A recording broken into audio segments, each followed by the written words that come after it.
नमस्कार मित्रांनो. बरीच मुलं नवीन जॉब शोधताना कंपनीचं नाव किती फॅन्सी आहे, त्याचं ऑफिस किती सुंदर आहे, किती लॅविश आहे, ह्या सगळ्या गोष्टी बघत असतात आणि मग ते त्या मोठ्या नावाच्या मागे धावतात आणि त्यांना अनफॉर्च्युनेटली कळतं जॉईन झाल्यावर की तेवढं काही नाहीये. नाव मोठं आहे पण तिथे कल्चर चांगलं नाहीये, बेनिफिट्स चांगले नाहीत, वर्किंग आवर्स खराब आहेत, तिथे त्यांचे बॉस वाईट आहेत, एकूणच कल्चर खराब आहे. तर मला सगळ्या मुलांना एवढंच सांगायचं की तुम्ही नावाच्या मागे धावू नका. बऱ्याच छोट्या कंपन्या सुद्धा अशा आहेत ना, तिथे खूप सुंदर वर्किंग कल्चर आहे, खूप चांगले बेनिफिट्स आहेत.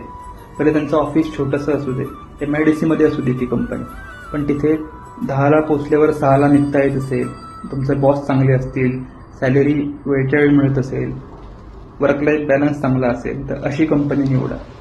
रादर दॅन तुम्ही मोठी कंपनी निवडाल. तुम्हाला प्रत्येकाला आता सोशल मीडियावरून असं असतं की मायक्रोसॉफ्ट, एक्सेंचर, IBM, गुगल या सगळ्या मोठमोठ्या कंपन्यांमध्ये त्यांना जॉब पाहिजे, त्यांच्यासारखी लॅविश बिल्डिंग पाहिजे, काचेची लॅपटॉप पाहिजे, या सगळ्या गोष्टींच्या मागे तरुण मुलं धावत आहेत. पण हे सगळं इम्पॉर्टंट नाही आहे, हे नंतर कळतं जेव्हा तुम्ही आमच्या वयाला याल तेव्हा.